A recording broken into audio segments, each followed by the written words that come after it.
Tonight on Connecticut's news station, Plaza Pandemonium. Ongoing problems at shopping centers are creating safety concerns, and there are now calls for more security. During Yale Move-In Day, flyers being called inflammatory and disturbing handed out to students claiming the campus is unsafe. The university firing back tonight. So who's behind the flyers? We have a full report. And many of us are looking forward to fall. Ahead, we'll tell you when New England leaves will be their peak color in our fall foliage forecast. Now at 6, this is Fox 61, Connecticut's news station. Good evening. Thanks for joining us here in the news at 6. I'm Ben Goldman. I'm Sarah Sanchez. It's a story you'll only see here on Fox 61. A first selectman says something has to be done after a concerning incident at a shopping plaza. The incident was all caught on video, and now the first selectman in North Haven says he's searching for ways to increase shopper safety. Fox 61's Matt Caron's in North Haven tonight with the story.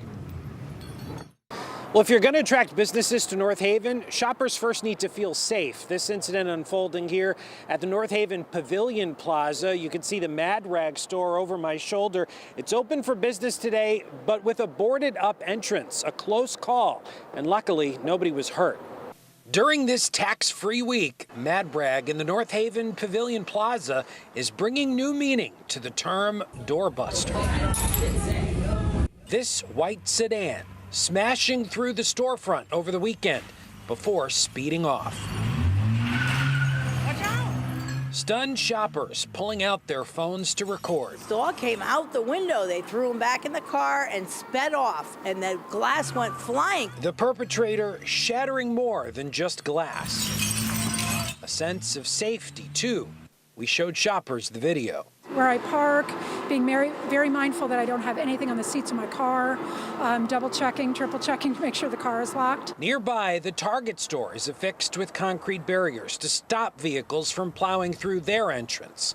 But few security cameras are visible across the plaza. I'm on another mission, and that other mission is to see how we can enhance and perpetuate the security in these plazas. Fox 61 sat down with North Haven First Selectman Michael Frieda, who didn't pull any punches when asked about the incident.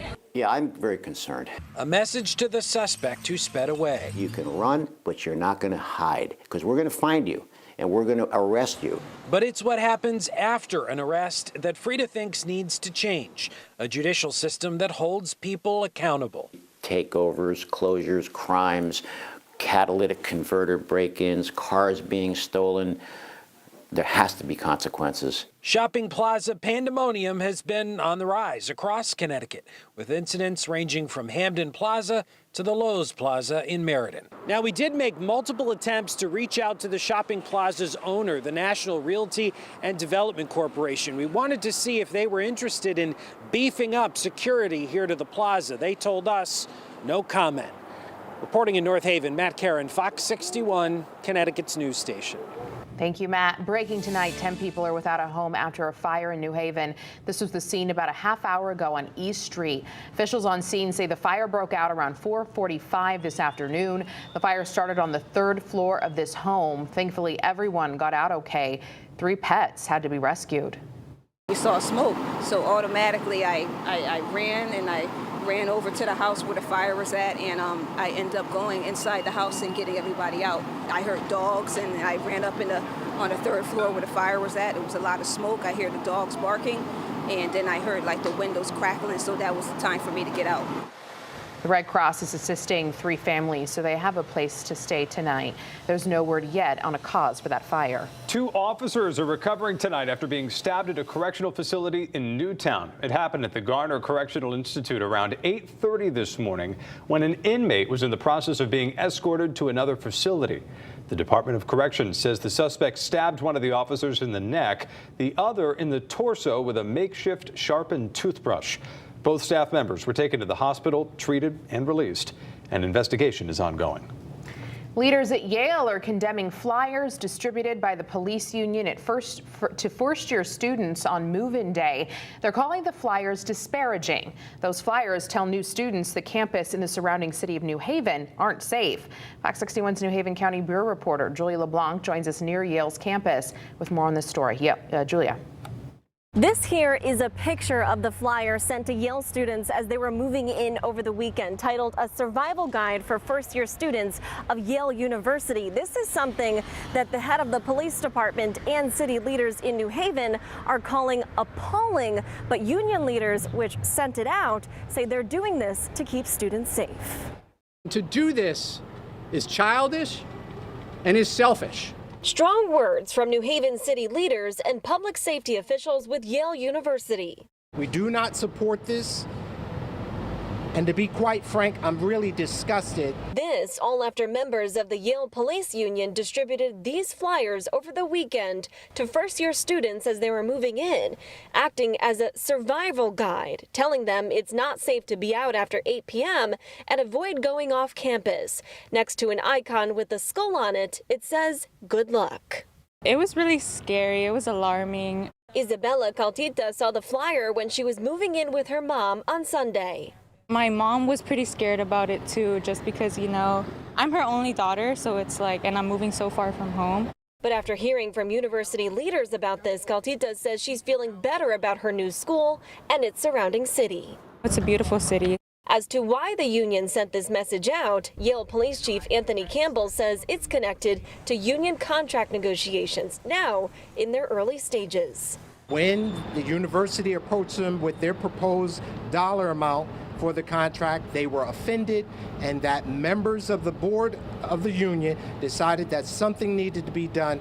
We took those claims to a spokesperson for the union who says these flyers are not at all related to those negotiations.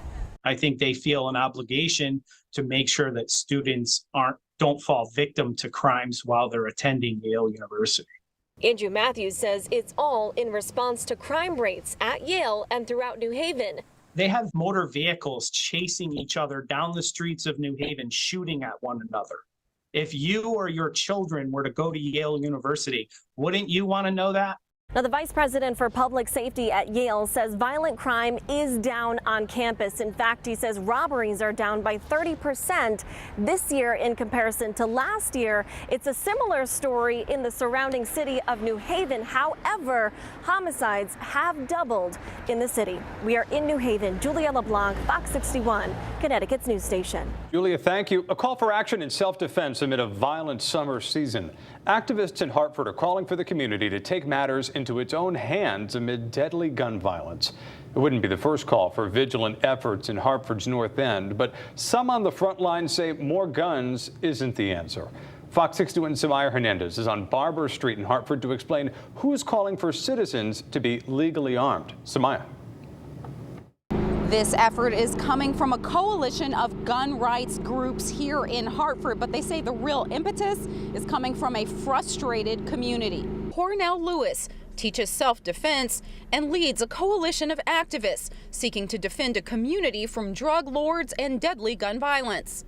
They make the community weaker, and they come in and take our resources, and then they wreak havoc. He's calling it legal armed self-defense, and it wouldn't be the first time armed citizens walked North Hartford streets. Lewis was one of them in the 90s. We're calling on folks in the community to understand the concept of self-defense. Mayor Luke Bronin says police are just as frustrated, but the department is focused on getting violent actors off the streets. A spokesperson for the police union says Lewis's theories could produce a great amount of risk to the community and the department. It is fraught with risk. Anti-gun groups say violence is a quality of life issue and guns aren't the solution. There are laws in place to protect the public against armed citizens creating a Wild West out of Hartford. Lewis says he's not interested in anyone's opinion who doesn't live here. We're not listening to the politicians. We're not listening to the religious leaders, and we're certainly not listening to those people who continually want to come to rallies and cry and beg and hold hands. Lewis says he intends to outline these efforts during a rally right here on Barber Street on Saturday, September 2nd. A spokesperson for the police department says anyone with a valid permit is entitled to their Second Amendment freedoms. In Hartford, I'm Samaya Hernandez, Fox 61, Connecticut's news station. The public shares their opinions alongside Connecticut lawmakers today during a Zoom public hearing on possible new bans of gas-powered vehicles. DEEP is looking at two proposals to catch up to clean air standards. One would prohibit any sale of new gas-powered cars starting in 12 years, so 2035. The other would gradually ban gas-powered trucks. The hearing lasted well into this afternoon. Many lawmakers call an EV future important, while others expressed concerns, like if our power grid can handle it. It's not too late to comment if you missed the Zoom. DEEP is looking for public comments from anyone. The deadline for written testimony is tomorrow. Still